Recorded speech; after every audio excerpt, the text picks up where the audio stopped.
Case is attacking Dhulia police station. December 2024. After 1 year, you are coming and you are complaining of threat perception.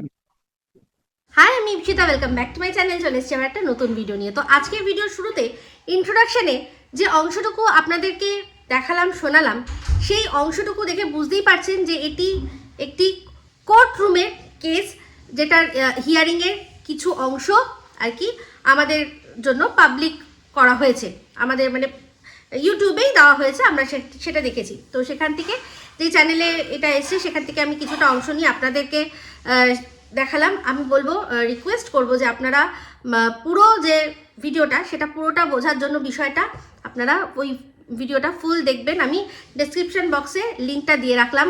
আর যারা আইন সংক্রান্ত বিষয়ে ওয়াকিবহাল থাকতে চান তাদেরকে অনুরোধ করব যে এই চ্যানেলটিকে তারা যেন সাবস্ক্রাইব করে রাখে।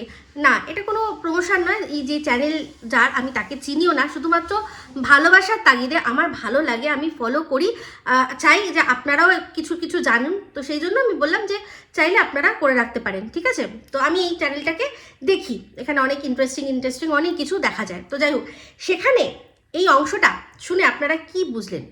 বিচারপতি কি বলতে চাইছেন? বিচারপতি বলতে চাইছেন যে 1 বছর আগেকার একটা মামলা, 1 বছর আগেকার একটা ঘটনা, সেটা নিয়ে আপনি 1 বছর পরে এসছেন বিচার চাইতে। তো এই কথাটা শুনে আপনারা কি বুঝতে পারলেন? দেখুন, এই যে বিষয় যেটা আর কি বিচারাধীন, সেটা কিন্তু বুঝতেই পাচ্ছেন এই ওয়াইটিতে কে কাকে আর কি মুটকি বললো, কে কাকে সুটকি বললো, বা কে কাকে নন্দাই নাঙ্গি বললো, এইগুলো কে কাকে ঘোড়ামুখী বললো, এইসবের জন্য কিন্তু নয়, তার চেয়েও আরও এগিয়ে গিয়ে যেসব ক্রাইমগুলো রয়েছে সেসব ক্রাইম নিয়ে এটা একটা কোনো ঘটনা। তো সেক্ষেত্রেও যে জজ কিন্তু বুঝতে পারছেন যে এটা মিথ্যেভাবে ফাঁসানোর জন্যই 1 বছর আগের ঘটনা 1 বছর পরে তার এগেনস্টে কেস করে কোনো রকমভাবে তাকে মানে হ্যারাস করতে চাইছে, বা তার কাছ থেকে টাকা পয়সা আদায় করা, বা যে কোনো কিছু হোয়াটএভার, বা সাধারণ শুধুমাত্র রিভেঞ্জ নেওয়ার জন্যই হয়তো 1 বছর পুরনো আবার এই পুরনো কাসুন্দিটা ঘাটা হচ্ছে। তো সেক্ষেত্রে উনি মানে আচ্ছা করে ঝাড় দিয়েছেন, আপনারা প্লিজ দেখে নেবেন। তো দেখুন, এবার বলবেন যে পুরনো কেস কি ওঠে না? হ্যাঁ, পুরনো কেস যেটা অলরেডি হয়ে গেছে, বিচার হয়ে গেছে, সেটা নিয়ে রায় বেরোনো হয়ে গেছে, তাও আমরা দেখছি যে এখন নতুন একটা কেস, যেটা কিনা ধনঞ্জয় যাকে আর কি ফাঁসি দেওয়া হয়েছিল, সেটাও কেস রিওপেন করা হচ্ছে। একজন আর কি উনি রিওপেন করে কিছু কিছু জিনিস আবারও চাইছেন যে বিষয়টা যেন আবার ভালো করে খতিয়ে দেখা হয়। দেখুন, তার কিন্তু ফাঁসি হয়ে গেছে, সে কিন্তু চলে গেছে, কিন্তু তার সত্ত্বেও আবার সেটা খোলা হয়েছে, কারণ এটা মানে ওই যে সার্কামস্টেন্সিয়াল যে এভিডেন্স, সেগুলোর ভিত্তিতে যে দেওয়া হয়েছিল, ফাঁসিটা দেওয়া হয়েছিল, সেটার জন্যই আর কি আরও অনেক লুপ হোলস আর কি একজন উনি অনেক বছর ধরে এটা স্টাডি করে বার করেছেন যে এই কেসের মধ্যে বেশ কিছু লুপ হোলস ছিল, সেই জন্য এটা একটু আবার রিওপেন করা হয়। তো যদি রিওপেন করা হয়, যদি রিওপেন করে দেখা যায় যে সমস্ত দিক বিচার করে যে যাকে ফাঁসি কাটে অলরেডি ঝুলিয়ে দেওয়া হয়েছে সে নিরপরাধ ছিল, কি হবে? আর কি ফিরিয়ে আনা যাবে? কোনোভাবে কি তাকে ফিরিয়ে আনা যাবে? কিন্তু যাই হোক, তার বাড়ির লোক, তাদের অন্তত মনে হয়তো স্যাটিসফ্যাকশান থাকবে। তো ওই বিষয়টা নিয়ে আমি একেবারেই কোনো রকমভাবেই কোনো চিন্তিত এখন অবধি নই। যা আসবে, যেটা আসবে, যা রায় হবে দেখবো। অবশ্যই নজর তো থাকবেই, এত বড় একটা হিস্টোরিক্যাল কেস বলে কথা, যেখানে কিনা বলা হয়েছিল রক্ষকই ভক্ষক। এই যে দেখুন, এই রেপ মার্ডার, এই যে জিনিসটা, এটা কিন্তু আরও অনেক ক্ষেত্রেই হয়েছে, কিন্তু এই ফাঁসি দেওয়ার যে ঘটনাটা সেটা বিরলতম ছিল। কেন? আর সেটা দেওয়া হয়েছিল এইটার মানে যেটা ডিমান্ড করা হয়েছিল কিসের বেসিসে, যে এখানে রক্ষকই ভক্ষক, যাকে রক্ষা করার জন্য দেওয়া হয়েছিল সেই ভক্ষণ করেছে, সেই আর কি শেষ করেছে, তাই জন্য আর কি এটা দেওয়া হোক, সেই বেসিসেই কিন্তু সেটার কথা ভেবেই সেই যিনি এটার আর কি রায় শুনিয়েছিলেন সেই জিনিসটার মাথায় রেখে একটা দৃষ্টান্তমূলক শাস্তি উনি দিয়েছিলেন। যাই হোক, এতগুলো কথা বলছি কারণ এই যে কিছু মানুষ আছে যারা কিনা এখন কেস কোট করে লাফাচ্ছে, তাদের মধ্যে কে কার কথা বলছি, সেটা হচ্ছে গিয়ে ওয়াইটির দালাল, তার কথা বলছি, যে কিনা এখন বলছে যে আমি কেস করব, দরকার পড়লে ভিক্ষা করব, দরকার পড়লে আমি ভিক্ষা করব, না দরকার না, আমি ভিক্ষাই করব, কিন্তু তাও আমি কিছু মানুষের বিরুদ্ধে কেস করব, আর কি করব, তাদেরকে দৌড় করাবো। কেন? কারণ যেহেতু আমি দৌড়চ্ছি তাই তাদেরকেও আমি দৌড় করাবো। এই সমস্ত কথাগুলো, সমস্ত এভিডেন্সগুলো অবশ্যই রয়েছে। তার যে কোনো মানুষের বিরুদ্ধে কেস করার পিছনে কারণটা কি, সেটা কিন্তু সে তার মোটিভটা এখানেই পরিষ্কার করে দিয়েছে আমাদের কাছে। আমি যেমন যার বিরুদ্ধে কেস করেছি, আমি জানি সে অন্যায় করেছে।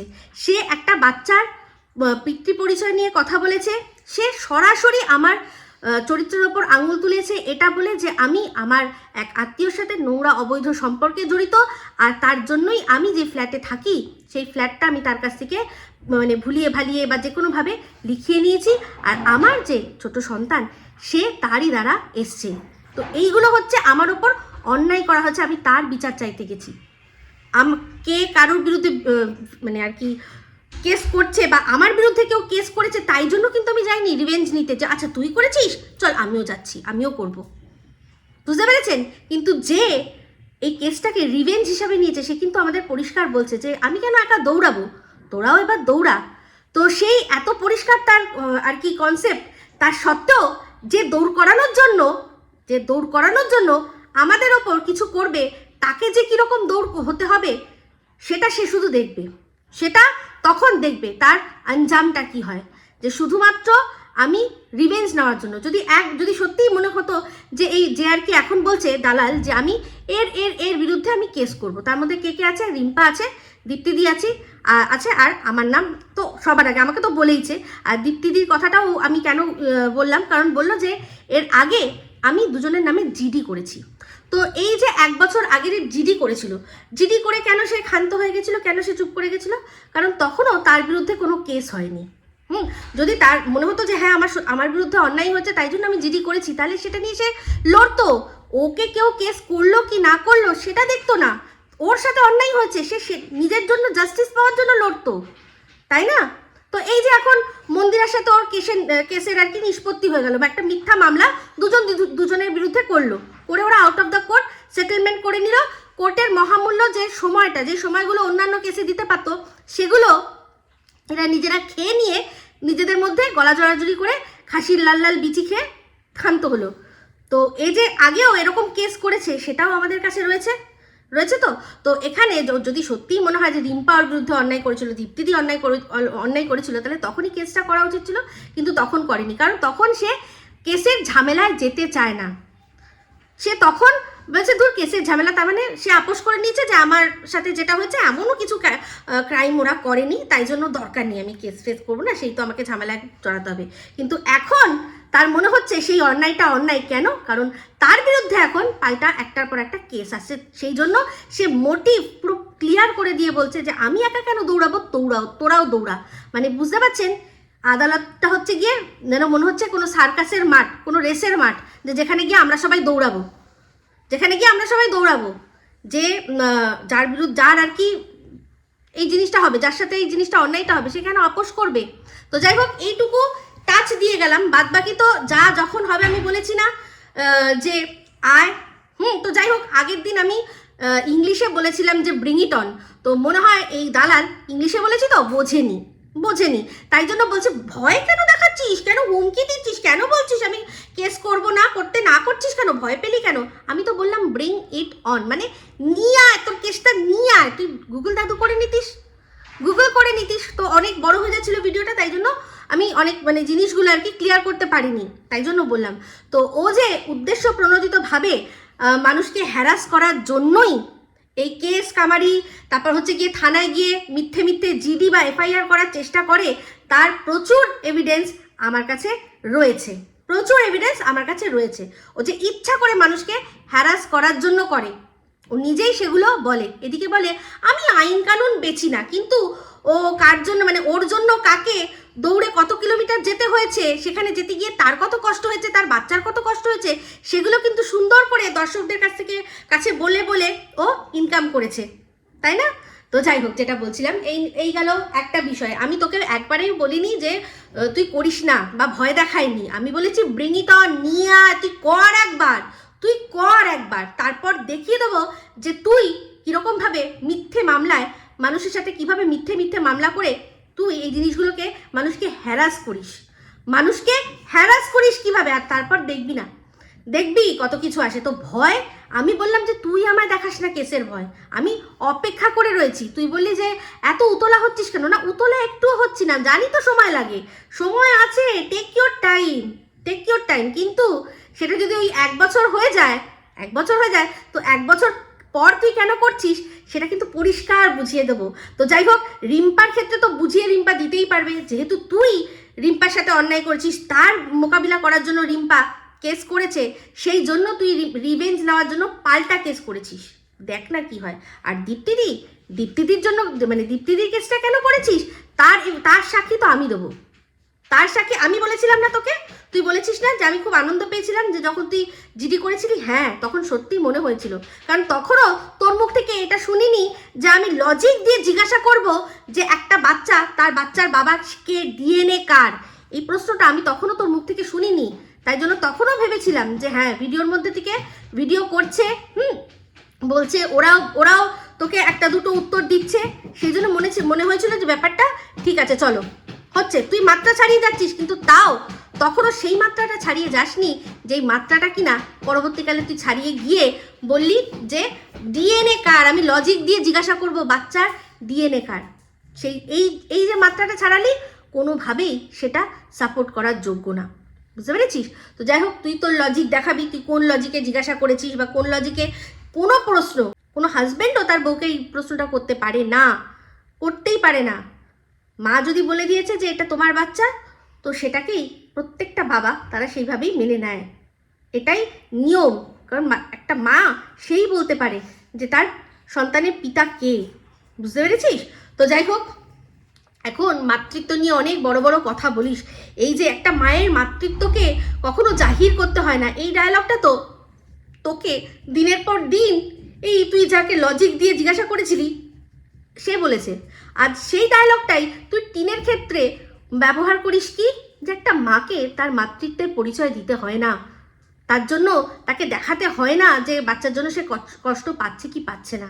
টুকলি আমায় বলছিস? টুকলি তো তুই করিস, টুকলি তো তুই করিস, আমি কোথায় টুকলি করলাম? ওই যে দেখলি না এরকম করে কি খেলে, ক্যারাম, সেটাও বলতে পারলি না, ক্যারাম তো, তার মানে বুঝলি ওখানে তুই তোর ভিডিওর মধ্যেই, কিন্তু কালকের ভিডিওতেই তুই পরিষ্কার করে দিয়েছিলি আমাকে টুকলি বলে, যে অ্যাকচুয়ালি তুই নিজে টুকলি করিস সবার থেকে।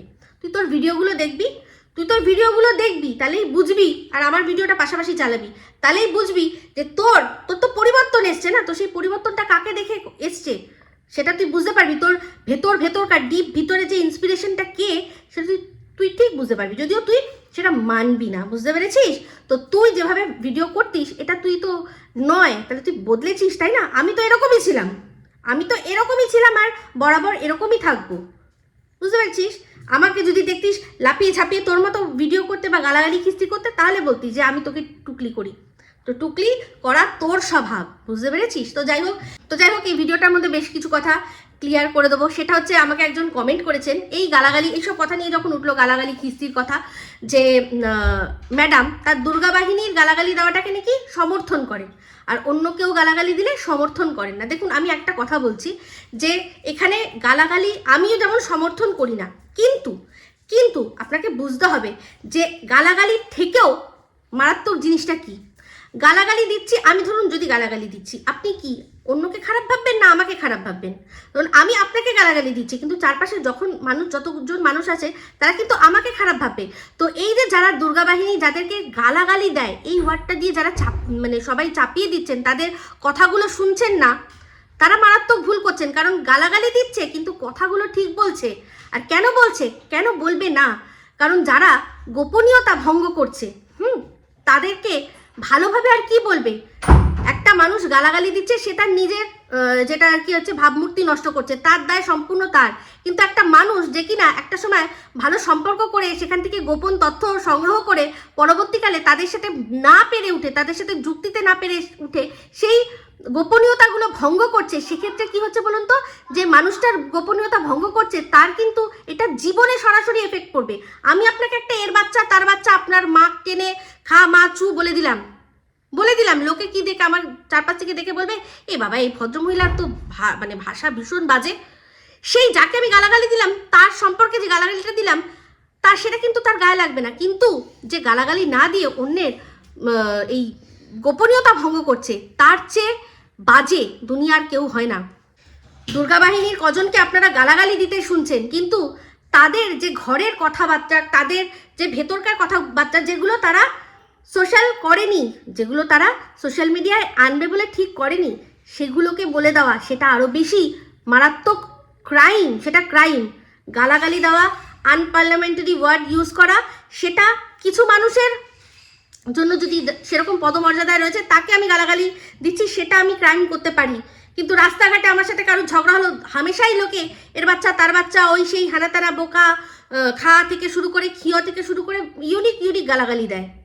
সেখানে কিন্তু তার জন্য তাকে না পুলিশে ধরবে, না তাকে দেশের আইন কোনো রকম কোনো শাস্তি দিতে পারবে।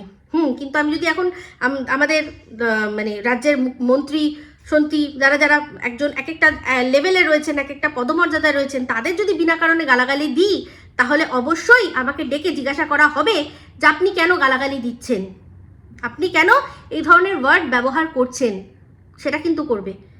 তো যারা নিজেরা এরকম করে গালাগালি খিস্তি দেয়, এরকম করে তোর মাকে করে, তার আর কখনো ইচ্ছা করে, মানে তার আর উচিত না অন্য কাউকে এই নিয়ে কথা বলার। যারা কিনা শরৎচন্দ্রের বই থেকে মাগি কিন্তু গালাগালি নয়, বাল কিন্তু গালাগালি নয়, এই যে আমি যে ওয়ার্ডগুলো ব্যবহার করছি তারা করেছে, তাই জন্য করছি। ভাতার কিন্তু এই নয়, এইগুলো, এই যে ওয়ার্ডগুলো তারা বার করছে, হ্যাঁ আমাদের বাংলা অভিধানেও রয়েছে, অপভ্রংশ হয়ে অনেক মানে চলিত ভাষাতেও অনেক কথা রয়েছে, যেগুলো তারা সেগুলো বলার সময় সেগুলো ঠিক আছে। হ্যাঁ, তাদের মধ্যে এই যে এই নেকু বলে, আমরা তো যখন বন্ধু বান্ধবদের মধ্যে থাকি তখন উদম গালাগালি খিস্তি দিয়ে কথা বলি, তাহলে আর কিসের ভদ্রতা? মানে এটা আবার কি ভদ্রতা যে ভদ্র সমাজে গালাগালি খিস্তি দিয়ে কথা হয়? আমি তো কোনোদিনও শুনিনি। তার মানে এরা ভদ্রতার মুখোশ পরে রয়েছে। আর দুর্গা বাহিনীর যার কথা হচ্ছে, তারা ওপেন টু অল, তারা ওটাই, তারা ওই রকমই, যখন দরকার পড়ে সেরকম ভাষাতেই দেয়। যারা কিনা তাদের বাচ্চা বর, তাদের সমস্ত কিছু, তাদের মানে জন্ম পরিচয় থেকে শুরু করে সমস্ত নিয়ে নোংরা থেকে নোংরাতর কথাবার্তা বলবে, তো তাদেরকে পুজো করার মতো ভাই সবার তো সেই ক্ষমতা থাকে না। আমার থাকতে পারে, আপনার থাকতে পারে, আমার থাকতে পারে, আমি গালাগালি না দিয়েও খাল খিসে নিতে পারি। সেই জন্য আমাকে মানে একদম কেউ নিতে পারে না, একদম খাল ধরবো, খিচে নেবো, গালাগালি কিন্তু একটাও বেরোবে না। কিন্তু সবার তো সেটা সম্ভব নয়, সবার দ্বারা সেটা সম্ভব নয়। কিন্তু আমি এটুকুই বলছি যে যারা মানে ও গালাগালি দিচ্ছে, আর যারা বলছে আমরা লুকিয়ে লুকিয়ে গালাগালি দিই, ওই হিপোক্রেট ভণ্ডদের থেকে এরা অনেক ভালো। তারা গালাগালি তখনই দিয়েছে যখনই তাদের কোনো গোপনীয়তা ভঙ্গ করা হয়েছে, যেগুলো কিনা ক্রাইম, চ্যাট রিভিল করে দেওয়া হচ্ছে, তখনই তারা করেছে, বাধ্য হয়েছে। তো যাই হোক, আমি এই সবশেষে একটাই কনক্লুশনে আসবো যে গালাগালি খিস্তি আমিও মানে সাপোর্ট করি না, কোনোভাবেই সাপোর্ট করি না। তবে হ্যাঁ, ম্যাডামের পক্ষে কাউকে গালাগালি দেওয়াটা, আটকানোটা, এটা সম্ভব নয়। উনি মানে আর সেটা করতেও উনি আসেননি। উনি এখানে এসছেন কি করতে, যে উনি বলেন সবসময়, উনি বলেন, কিন্তু এবার শোনা না শোনাটা সম্পূর্ণ আমাদের ব্যাপার, সম্পূর্ণ আমাদের ব্যাপার। এবার উনি বলে অনেককে, যেমন সীমা আগে যেরকম যা ভাষা ইউজ করতো, এখন তার আর্ধেকও করে না, ধরিত্রীও তাই, সোমাও তাই। এই তিনজনের কথাই তো শুধু হচ্ছে, এই তিনজনই তো হচ্ছে সবার চক্ষুশূল। তো তারা কেউ কিন্তু এখন আর আগের মতো করে না। তো অনেক মানে তারা অনেক অনেক অনেক নিজেদের মধ্যে শুধরেছে, কিন্তু তারা এক একটা জিনিস যা শুনিয়েছে, যেমন কিনা এই যে কিনা গালাগালির এগেনস্টে, মানে ভিডিও তুমি গালাগালি দিও না, কিন্তু যখন পার্সোনালি মানুষের সাথে কথা বলবে তখন গালাগালি খিস্তির চূড়ান্ত লেভেলে গিয়ে তার গলায় আমরা শুনতে পেয়েছি। এমনিতেও মুখ লুকিয়ে এরকম ভাবে বলে, এমনিতে ওটা তো জানেনি ভাগোরা, ওর অকাতই ওটা, ও যা করবে লুকিয়ে লুকিয়ে। আর একবার চেষ্টা করেছিল যে সামনে এসে দক্ষিণেশ্বরে, ওর সবাই মানে বুঝে গেছে যে ওর ঠিক দৌড় কতটুকু, ওর কতটা ক্ষমতা সবাই বুঝে গেছে, সবাই বুঝতে পেরে গেছে। তো যাই হোক, যেটা বলছিলাম যে এবার আসি এই বিষয়টা নিয়ে বললাম। তো এটাতে সমর্থন, মানে গালাগালি দেওয়াতে সমর্থন আমার নেই, কিন্তু যারা গালাগালি দিচ্ছে আমি দেখেছি যে তারা শুধু গালাগালি দিয়েছে, কিন্তু তাদের সাথে নোংরামিটা আরও বেশি হয়েছে, এটা আমি নিজের সাক্ষী। তারা আর এমনও যুক্তি দিয়ে কথা বলে, সত্যি কথা বলতে এমন যুক্তি দিয়ে কথা বলে, শুধুমাত্র তার শেষে একটা ওই একটা অ্যাবিউজিভ ল্যাঙ্গুয়েজ থাকে বলে কি হয়, ওদের যুক্তিটা মানুষের কানে অবধি যায় না। ওই ওয়ার্ডটাই থেকে যায়। তো আমি অবশ্যই অ্যাজ আ মানে ক্রিয়েটার, আমার সহ ক্রিয়েটার যারা রয়েছে দুর্গা বাহিনী, তাদের সবাইকে বলবো, সবাই মানে এর মধ্যে হচ্ছে সীমা আমার বন্ধু, আর দুজন বোন, সেই দুই বোনকেই বলবো যে প্লিজ তোমরা গালাগালি কিস্তিটা চেষ্টা করো একটু কম দেওয়ার বা না দেওয়ার, একদমই না দিলেই ভালো হয়। কেন বলো তো, তোমাদের কথার ধার অনেক বেশি, কথা দাও না, কথা দিয়ে একেবারে শেষ করে দাও, খিচে নাও খাল। তো যাই হোক, যেটা বলছিলাম, এবার চলে আসি আরেকটা বিষয় নিয়ে। তো আজকে আমার কমেন্ট বক্সে একটা কমেন্ট এসছে, সেটা হচ্ছে গিয়ে এই যে চিন্তা করে দেখুন, আমরা ভালোবাসার লোক বলুন বা যারা হচ্ছে গিয়ে অপছন্দ করার লোক বলুন, প্রত্যেকটা লোকেরই কিন্তু সন্দীপদের বাড়িতে কাজের লোক নিয়ে একটা মানে কৌতূহল রয়েছে, যে ওদের বাড়িতে কাজের লোক নেই কেন। হেটার্সরা বলে ও কাজের লোক পায় না, এটা কি হতে পারে, কাজের লোক রাখে না, ভেতরকার সিক্রেট সব বাইরে চলে আসবে তাই। আচ্ছা, সেই বিষয়টা নিয়ে আজ পর্যন্ত কোনো দিনও এই টিনদের ফ্যামিলি নিয়ে তো কথা হলো না। সবচেয়ে বড় কথা, সন্দীপদের বাড়িতে তো ওরা তো বলছে একটাও কাজের লোক আমরা পাচ্ছি না, খুঁজে পাচ্ছি না। আমরা পাচ্ছি, একদিনও ওদের একদিনের জন্য ওরাও কাজের লোক পায়নি খুঁজে। কিন্তু টিন যাদের বাড়িতে কিনা কাজের লোক রাখা হলো, দেখলেন রাতারাতি তাকে ছাড়িয়ে দেওয়া হলো। এইটা নিয়ে তো কেউ কথা বলে না যে কেন ওরা কাজের লোক রাখে না। ওর বাড়িতে যে বৌমাটা রয়েছে সে কি ঝি, তাকে কি ঝি করে নিয়ে এসছে? তার মানে তাকে কি ঘর মোছা, বাসন মাজা, মানে এইগুলোর জন্যই ওর জন্ম হয়েছে? ও এটাই করবে? একটা বাড়িতে সাধারণ ঘর মোছা বাসন মাজার জন্য একটা লোক রাখা যায় না? যারা কিনা, আমি এই কথাটা তাও বলতাম না, আমি তাও অনেকদিন চেপে এটা ছিলাম, মাথায় আমারও ছিল, কিন্তু আমি এটা চেপে ছিলাম কারণ যে ঠিক আছে চলো 2 পয়সা ওরা সাশ্রয় করছে, শাশুড়ি বৌমা মিলে হয়তো কাজ করছে। কিন্তু দিনের পর দিন দেখছি শাশুড়ি শরীর খারাপের বাহানায় কোনো কাজ করেই না, ঘর মোছা বাসন মাজার কথা বলছি। এই একদিন একটুখানি বাসন মাজতে হয়েছে বলে তাতেই ওনার মুখ হাড়ি হয়ে গেছে, যে নতুন রাঁধুনিরা এমন রান্না করেছে, এতগুলো বাসন দিয়েছে, তাতেও দেখলাম বৌমা দুঃখ প্রকাশ করেছে। ঠিক আছে, মেয়ে কিন্তু কোনো রকম দুঃখ প্রকাশ করেনি, আমি বলেছি সেটা।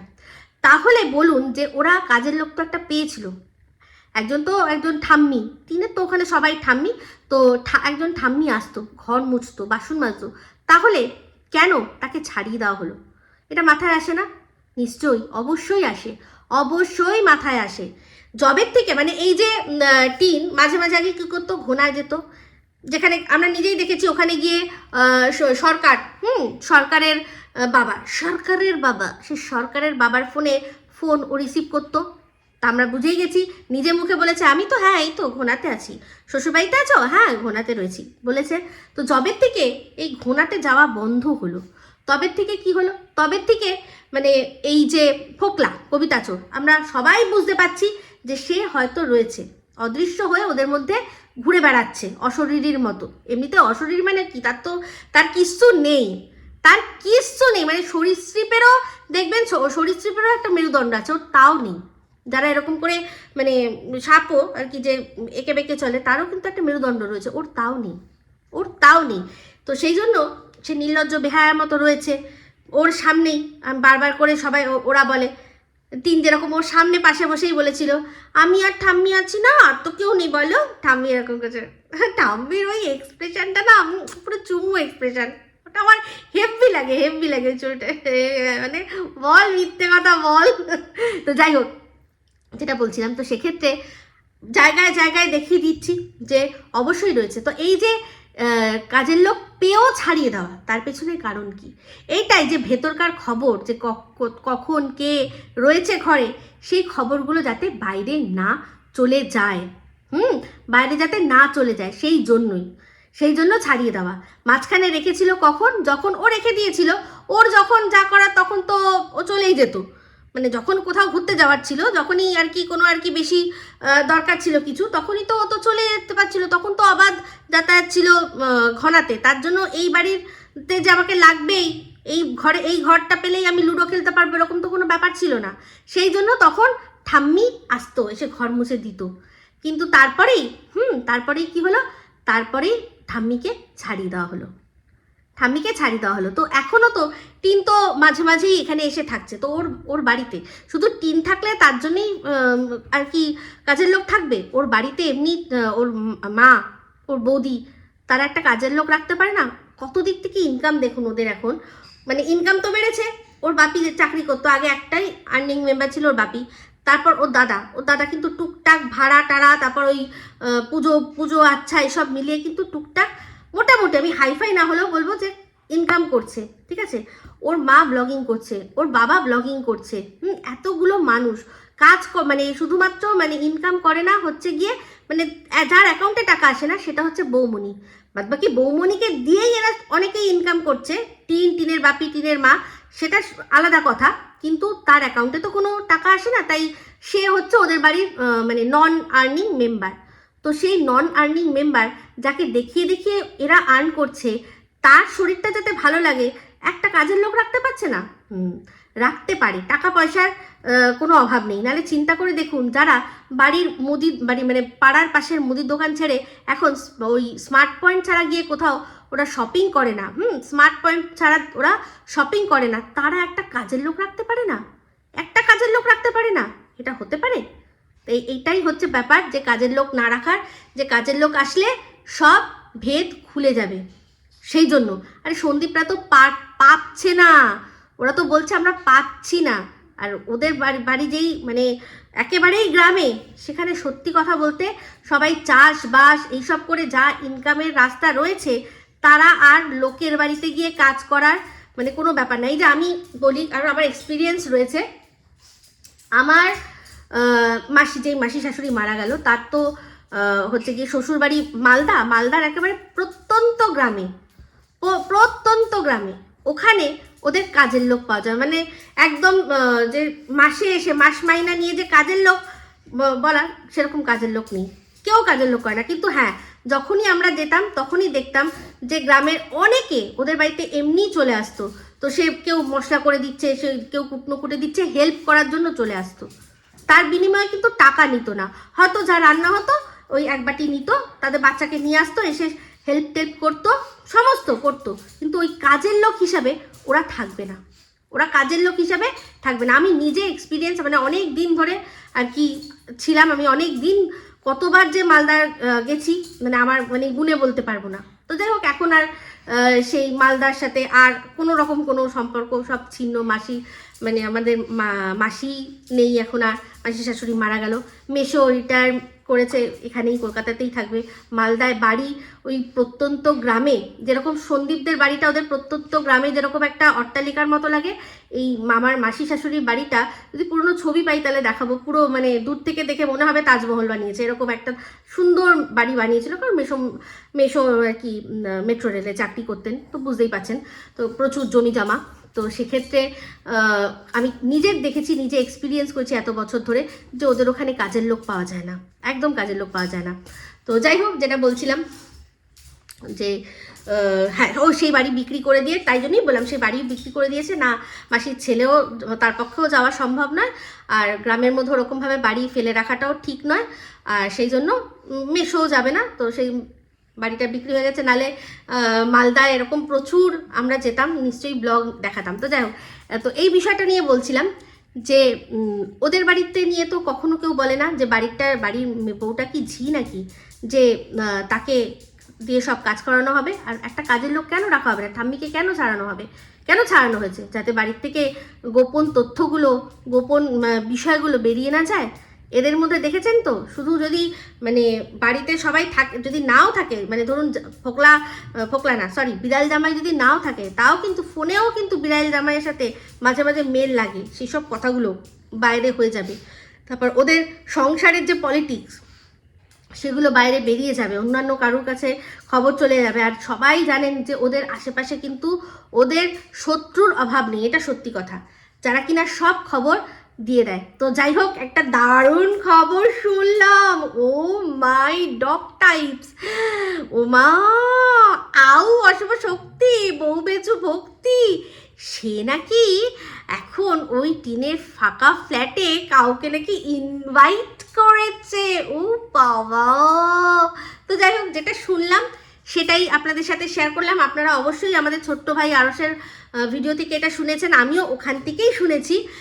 তো এবার বলবেন যে আপনি কি চোখে দেখেছেন? আমি তো দাবি করছি না, আমি ওটা শুনেছি বললাম। এবার যদি আমাকে আপনারা কেউ জিজ্ঞাসা করেন কি মনে হয়, আপনার বিশ্বাস হয় এই কথাটা, আমি বলবো হ্যাঁ, আমি বলবো হ্যাঁ, কারণ ওনার সম্পর্কে বনা একটা বনার কথা শুনেছিলাম, সেটা তো কমেন্টের মাধ্যমে এসেছিল, ওপেন সূত্রে খবর এসেছিল।